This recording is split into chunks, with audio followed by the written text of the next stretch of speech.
Assalamualaikum warahmatullahi wabarakatuh. Selamat pagi Ibu dan teman-teman semua. Kembali lagi di kelas Sistem Pengendalian Manajemen dengan pembimbing dengan dosen pengampu ialah Ibu Sri Dewi Atmawati.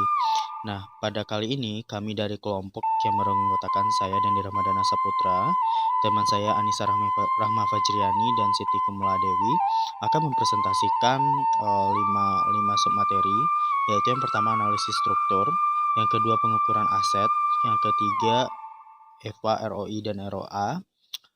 Yang keempat, pertimbangan tambahan dalam mengevaluasi manajer. Yang kelima, evaluasi kinerja manajer. Nah, kita akan masuk pada materi pertama. Nah, materi pertama adalah analisis struktur. Nah, tujuan dari pengukuran penggunaan aset merupakan analogi dari tujuan pusat laba, yaitu yang pertama, untuk memberikan informasi yang berguna dalam membuat keputusan yang bagus mengenai aset yang digunakan untuk memacu manajer. Nah, di sini maksudnya ialah bahwasannya analisis struktur itu digunakan untuk memberikan informasi yang berguna dalam pembuatan keputusan atau decision making yang decision making terkait sebuah aset yang digunakan untuk memacu kinerja dari manajer itu sendiri. Nah, yang kedua, untuk mengukur kinerja unit usaha sebagai suatu entitas ekonomi. Nah, pada tujuan yang kedua ini, analisis struktur ditujukan untuk mengukur kinerja dari unit-unit sebagai suatu entitas ekonomi. Nah, selanjutnya, para manajer senior akan sulit untuk membandingkan kinerja laba dari suatu unit usaha dengan unit usaha lainnya. Nah, di sini dimaksudkan bahwasanya para manajer itu bakalan ada tingkat kesulitan untuk membandingkan kinerja laba. Nah, biasanya di sebuah perusahaan kan menjadi tolak ukur dari kinerja perusahaan atau manajemen itu adalah labanya. Nah, semakin banyak sumber daya yang digunakan, seharusnya semakin besar laba yang diperoleh. Nah, aturannya seperti itu, tapi pada kenyataannya akan ada sesuatu yang menyimpang dari pernyataan tersebut. Nah, di sini para manajer biasanya mempunyai dua sasaran kinerja, yaitu yang pertama, mereka harus menghasilkan laba yang mencukupi dari sumber daya yang digunakan. Berarti seorang manajer harus bisa melebihi pendapatan laba dari sumber daya yang digunakan. Nah, yang kedua, mereka dapat menggunakan sumber daya tambahan jika pengguna tersebut menghasilkan tingkat pengembalian yang memadai. Nah, selanjutnya, untuk mencapai sasaran-sasaran tersebut, harus menghubungkan laba dengan investasi dengan cara. Nah, berarti untuk mencapai sasaran dari kinerja manajer tadi, seorang manajer itu harus menghubungkan laba dengan investasi yang biasanya dilakukan dengan cara yang pertama, tingkat pengembalian atas investasi atau return on investment menggunakan ROI. Nah, di mana ROI ini adalah suatu rasio perbandingan. Pembilangnya atau numerator adalah pendapatan yang dilaporkan pada laporan keuangan. Nah, penyebut atau denominator adalah aktiva yang digunakan. Terus yang kedua, nilai tambahan ekonomi atau EVA adalah sejumlah uang, bukan rasio. Nah, berarti EVA ini adalah sejumlah uang, bukan disampaikan dalam bentuk rasio. Beda dengan ROI tadi. Nah, EVA dapat diperoleh dengan mengurangi beban modal atau capital charge dari laba operasi bersih atau net operating profit. Nah, selanjutnya adalah pengukuran aset. Nah, pada pengukuran aset, mari kita lihat satu persatu. Nah, yang pertama itu ada kas. Nah, pada kas ini, hampir semua perusahaan mengendalikan kas secara terpusat karena pengendalian pusat memungkinkan penggunaan saldo kas yang lebih kecil daripada jika setiap unit usaha memegang saldo kas yang dibutuhkannya. Nah, berarti di sini kas itu adalah sistemnya terpusat. Jadi memang kas itu dikendalikan langsung oleh pusat. Nah, yang kedua adalah piutang. Nah, piutang ini, manajer unit usaha dapat mempengaruhi tingkat piutang secara tidak langsung. Nah, berarti di sini manajer bisa mempengaruhi tingkat piutang, tapi secara tidak langsung melalui kemampuan mereka untuk menghasilkan penjualan. Nah, biasanya kan manajer usaha itu bisa menghasilkan penjualan. Nah, disinilah letak seorang manajer bisa mempengaruhi piutang, di mana setiap penjualan yang dilakukan tentu manajer unit usaha atau manajer penjualan nantinya bakal mengetahui. Nah, selanjutnya adalah persediaan. Nah, persediaan biasanya diperlakukan sama seperti piutang, yaitu dicatat pada jumlah akhir meskipun rata-rata periode lebih baik secara konsep. Nah, terus selanjutnya adalah modal kerja. Nah, perlakuan atas modal kerja sangat bervariasi. Pada satu sisi, perusahaan memasukkan seluruh aset lancar ke dalam dasar investasi dengan tidak mengeliminasi kewajiban lancar. Nah, di lain pihak, seluruh kewajiban lancar dapat dikurangkan dari aset lancar. Nah, metode ini menyediakan ukuran yang lebih baik atas modal yang disediakan oleh perusahaan. Nah, di mana perusahaan yang mengharapkan agar unit usaha untuk mempengaruhi pengembalian. Nah, selanjutnya yaitu yang selanjutnya adalah properti pabrik dan peralatan. Nah, properti pabrik dan peralatan ini perusahaan menggunakan metode yang sama dalam mengukur profitabilitas atas dasar aset unit usaha. Hal ini menyebabkan permasalahan serius dalam penggunaan sistem tersebut. Nah, di mana ada permasalahan terkait akuisisi peralatan baru, penyusutan anuitas, nilai buku kotor, metode penilaian dan disposisi terkait. Oke, mungkin sekian dulu dari saya. Selanjutnya akan dilanjutkan oleh teman saya Siti. Nah, kepada Siti dipersilahkan. Banyak perjanjian sewa guna usaha merupakan perjanjian pendanaan, yaitu perjanjian tersebut memberikan cara alternatif untuk menggunakan aktiva yang seharusnya didapatkan dari pendanaan dengan utang dan modal. Adapun pengertian dari sewa guna usaha, yaitu sewa guna usaha yang berjangka waktu panjang yang setara dengan nilai sekarang dari arus beban sewa, sama dengan utang dan dilaporkan dalam neraca. Keputusan pendanaan biasanya dilakukan oleh kantor pusat karena pembatasan biasanya diberlakukan pada kebebasan manajer unit usaha untuk melakukan sewa guna usaha atas aktiva. Aset yang menganggur. Jika suatu unit usaha memiliki aset yang menganggur atau idle aset yang dapat digunakan oleh unit lain, maka unit usaha tersebut diperbolehkan untuk mengeluarkan aktiva atau aset tersebut dari dasar investasinya. Tujuan dari diberikan izin ini adalah untuk mendorong para manajer untuk dapat melepas aset menganggur tersebut agar dapat digunakan oleh unit lain yang mungkin memerlukannya.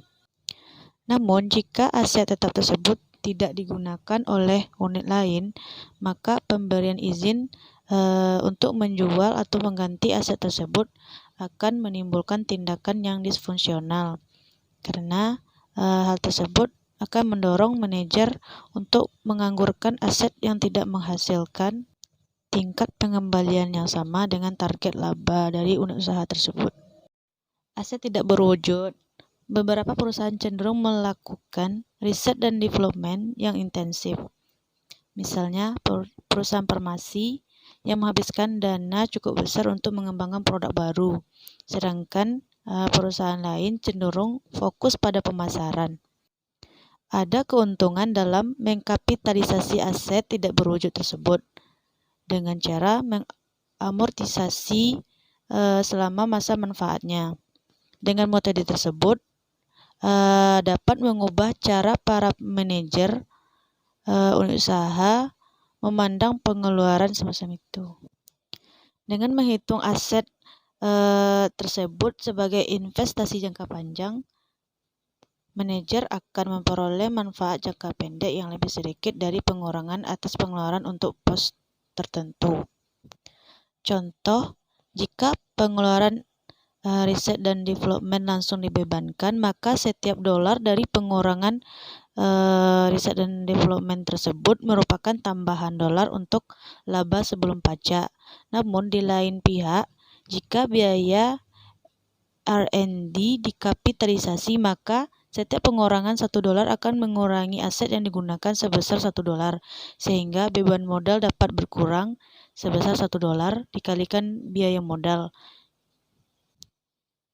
Hal ini memiliki dampak positif yang jauh lebih kecil terhadap EVA. Kewajiban tidak lancar. Kadang-kadang suatu unit usaha menerima modal permanennya dari kumpulan dana korporat. Lalu korporat memperoleh dana tersebut dari pemberi pinjaman, investor modal, dan laba ditahan. Bagi unit usaha, jumlah total dari dana tersebut adalah relevan tetapi tidak dengan sumber daya dari mana dana tersebut berasal. Meskipun demikian, dalam situasi yang tidak lazim, pendanaan suatu unit usaha mungkin saja merupakan hal yang aneh bagi unit usaha itu sendiri. Contohnya, suatu unit yang membangun atau mengoperasikan suatu perumahan atau gedung kantor menggunakan proporsi yang lebih besar untuk modal utang dibandingkan dengan suatu unit manufaktur atau pemasaran, karena modal tersebut didapat melalui pinjaman hipotek atas aset unit usaha tersebut. Sebaiknya dana dipinjam diperhitungkan secara terpisah dengan perhitungan EVA-nya. Dilakukan berdasarkan aset diperoleh dari sumber umum korporat dan bukan total aset. Beban modal. Kantor pusat korporat menentukan tarif yang digunakan untuk menghitung beban modal. Tarif tersebut biasanya lebih tinggi daripada tarif korporat untuk pendanaan dengan utang karena dana yang terlibat merupakan campuran antara utang dan modal berbiaya lebih tinggi. Tarif biasanya ditetapkan di bawah estimasi biaya modal perusahaan sehingga EVA atas rata-rata unit usaha berada di atas 0. Namun, beberapa perusahaan menggunakan tarif yang lebih rendah untuk modal kerja daripada untuk aset tetap. Hal ini dapat mencerminkan penilaian bahwa modal kerja lebih kecil risikonya daripada aset tetap, karena dananya disalurkan untuk periode yang lebih pendek. Tarif yang lebih rendah bisa saja merupakan cara untuk mengkompensasikan fakta bahwa perusahaan tersebut memasukkan unsur persediaan dan piutang dalam dasar investasinya pada jumlah kotor, yaitu tanpa mengurangkan utang usaha.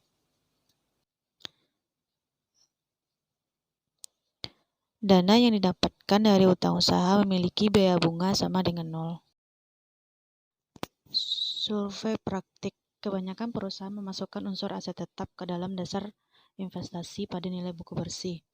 Perusahaan tersebut melakukan ini karena ingin melihat jumlah aset mana yang dicatat dalam laporan keuangan, sehingga mencerminkan jumlah modal yang digunakan dalam divisi tersebut.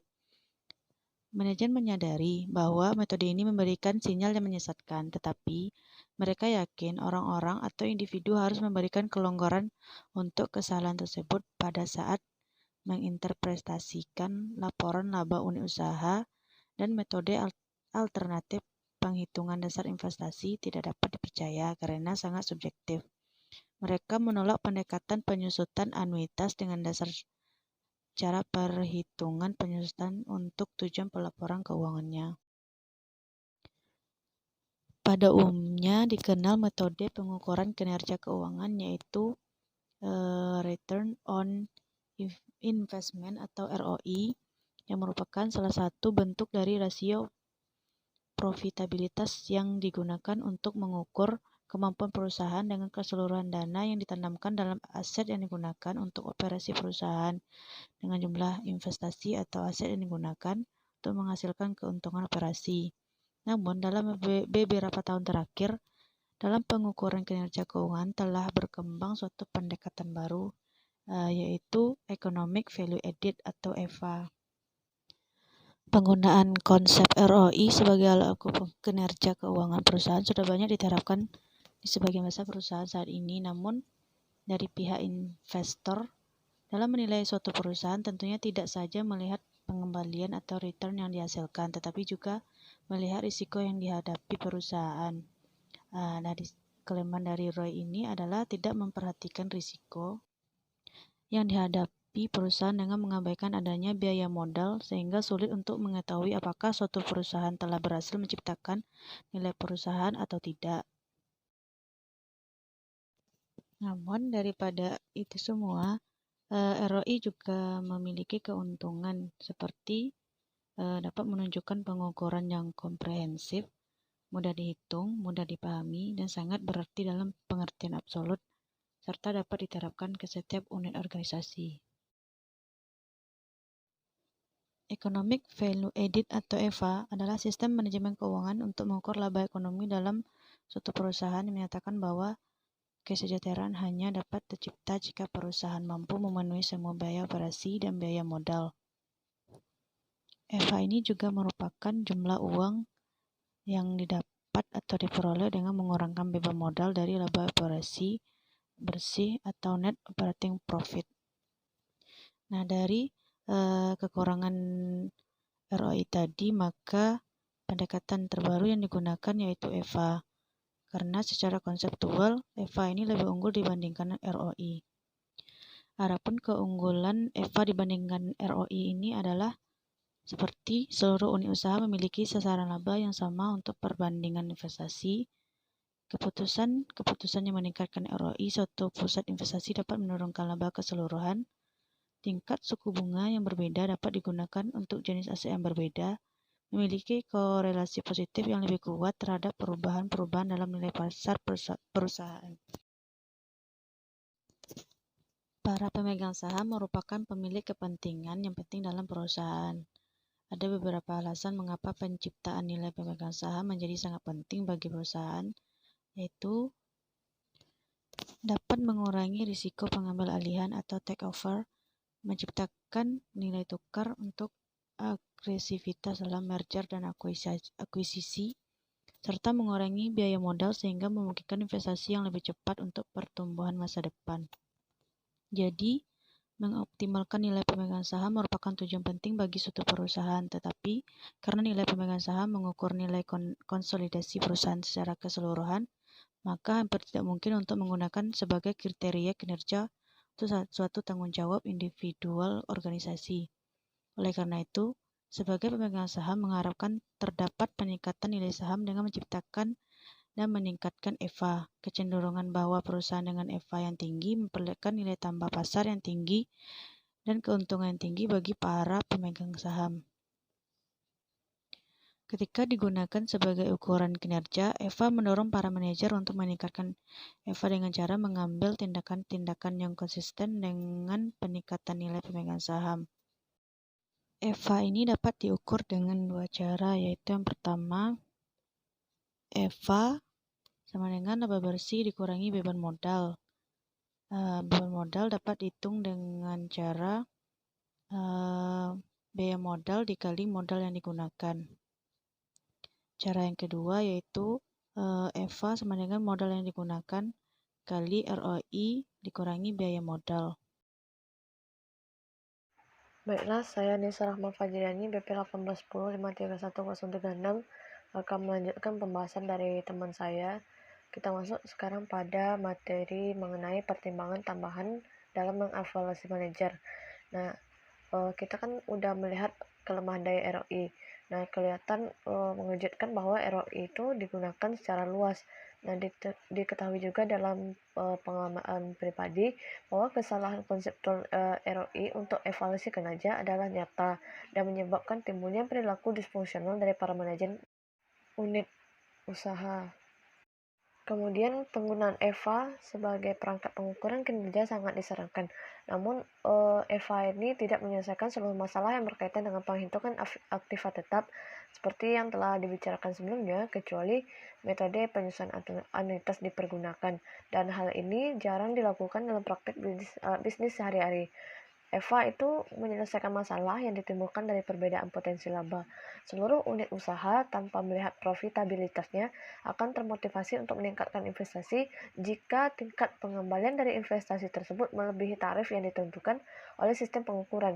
Nah, kemudian lebih lanjut lagi, ada beberapa aktiva mungkin akan dinyatakan terlalu rendah nilainya ketika dekapitalisasi. Nah, sementara aktiva lain ketika dibebankan, nah meskipun biaya pembelian aktiva tetap biasanya dikapitalisasi, sejumlah besar investasi dalam biaya awal, pengembangan produk baru, organisasi dealer, dan sebagainya, mungkin bisa saja itu dihapuskan sebagai beban, dan dengan demikian tidak akan terlihat dalam dasar investasi. Nah, hal tersebut biasanya digunakan untuk pada unit pemasaran. Nah, ketika sekelompok unit usaha dengan tanggung jawab pemasaran yang berbeda-beda diberikan peringkat, maka unit dengan kegiatan pemasaran yang relatif besar akan cenderung memiliki EVA yang lebih besar. Nah, kemudian Dengan mempertimbangkan hal ini, beberapa perusahaan itu memutuskan untuk mengeluarkan unsur aktiva tetap dari dasar investasi. Perusahaan tersebut itu membebankan beban bunga hanya untuk aktiva yang dapat dikendalikan dan mengendalikan aktiva tetap dengan perangkat terpisah. Kemudian aktiva yang dapat dikendalikan pada dasarnya itu merupakan modal kerja. Nah, para manajer dapat membuat kebijakan yang mempengaruhi aktiva tersebut. Jika keputusan tersebut salah, dampak serius itu akan timbul nantinya. Nah, kemudian investasi dalam aktiva tetap itu dikendalikan oleh proses anggaran modal sebelum terjadinya dan oleh audit setelah penyelesaian untuk menentukan apakah ada arus kas yang diantisipasi terwujud. Nah, kemudian hal tersebut jauh lebih dari memuaskan karena penghematan atau pendapatan aktual dari akuisisi aktiva tetap tidak dapat diidentifikasikan. Selanjutnya kita masuk pada pembahasan mengenai evaluasi kinerja perusahaan. Nah, di sini terdapat laporan manajemen. Ya, laporan manajemen ini itu dibuat setiap bulan atau kuartal. Nah, sementara laporan kinerja ekonomi itu dibuat dalam selang waktu yang tidak tetap, seperti biasanya dalam selang beberapa tahun. Laporan-laporan ekonomi merupakan instrumen yang diagnostik. Laporan tersebut itu memberikan indikasi apakah strategi unit usaha yang sekarang itu sudah memuaskan, dan jika tidak, keputusan apa yang harus diambil untuk unit usaha memperbesar, memperkecil, mengubah arah, atau menjualnya. Analisis ekonomi atau suatu unit usaha dapat memperlihatkan bahwa rencana yang sekarang atas produk-produk, pabrik, dan peralatan baru atau strategi baru yang lain. Kemudian laporan-laporan ekonomi dapat dijadikan dasar untuk memperoleh nilai perusahaan secara keseluruhan. Nah, nilai semacam ini itu disebut breakup value atau yaitu estimasi jumlah yang akan diterima oleh para pemegang saham jika masing-masing unit usaha dijual. Laporan tersebut menunjukkan unit usaha yang menarik dan dapat mengindikasikan bahwa manajemen senior salah mengalokasikan waktu mereka yang terbatas, yaitu menghabiskan waktu yang terlalu banyak untuk unit usaha yang cenderung tidak banyak memberikan kontribusi kepada profitabilitas total perusahaan. Nah, jarak antara profitabilitas yang sekarang dengan breakup value itu menunjukkan perubahan yang harus dilakukan. Nah, perbedaan yang paling nyata antara kedua jenis laporan tersebut adalah bahwa laporan ekonomi ini lebih terfokus pada profitabilitas di masa depan daripada profitabilitas yang sekarang atau yang lalu. Nah, kemudian nilai buku dari aktiva dan penyusutan berdasarkan biaya historis aktiva. Informasi ini tidaklah relevan untuk laporan yang memperkirakan masa depan. Kemudian untuk secara konsepnya, nilai suatu unit usaha adalah nilai sekarang dari pendapatan di masa depan. Hal ini bisa dihitung dengan mengestimasikan arus kas untuk setiap tahun di masa depan dan mendiskusikan setiap arus kas tersebut pada tarif laba yang telah ditentukan. Analisis tersebut dilakukan untuk 5 atau mungkin sekitar 10 tahun yang akan datang. Meskipun estimasi tersebut pada umumnya merupakan estimasi yang kasar, namun tetap saja itu memberikan cara yang berbeda dalam melihat unit usaha dibandingkan dengan apa yang ada pada laporan kinerja. Nah, ada suatu tujuan penting dari organisasi bisnis adalah untuk mengoptimalkan tingkat pengembalian atas ekuitas pemegang saham, yaitu nilai sekarang bersih dari arus kas di masa depan. Nah, sangat tidak praktis untuk menggunakan pengukuran semacam ini guna untuk mengevaluasi kinerja para manajer unit usaha per bulan atau kuartal. Kemudian untuk menghitung tingkat pengembalian adalah pengukuran yang paling baik atas kinerja para manajer unit usaha. Nilai tambah ekonomis atau Economic Value Added atau EVA itu secara konsep lebih unggul daripada tingkat pengembalian investasi atau ROI dalam mengevaluasi kinerja dari para manajer unit usaha. Nah, baiklah, sekian dulu presentasi dari kelompok kami. Terima kasih kepada seluruh teman-teman, kepada seluruh penonton, Ibu atas bimbingannya. Dan kami dari kelompok mohon maaf jikalau dari kami masih ada perkataan yang salah dan masih kurang dalam penjabaran. Semoga ilmu yang kami sampaikan bermanfaat banyak sedikitnya, dan jikalau ada yang kurang kami mohon untuk ditambahkan, dan pertanyaan dan kritikan serta saran dari teman-teman sangat kami butuhkan. Silakan sampaikan di kolom komentar. Sekian dari kami, terima kasih. Wassalamualaikum warahmatullahi wabarakatuh. Selamat beraktivitas.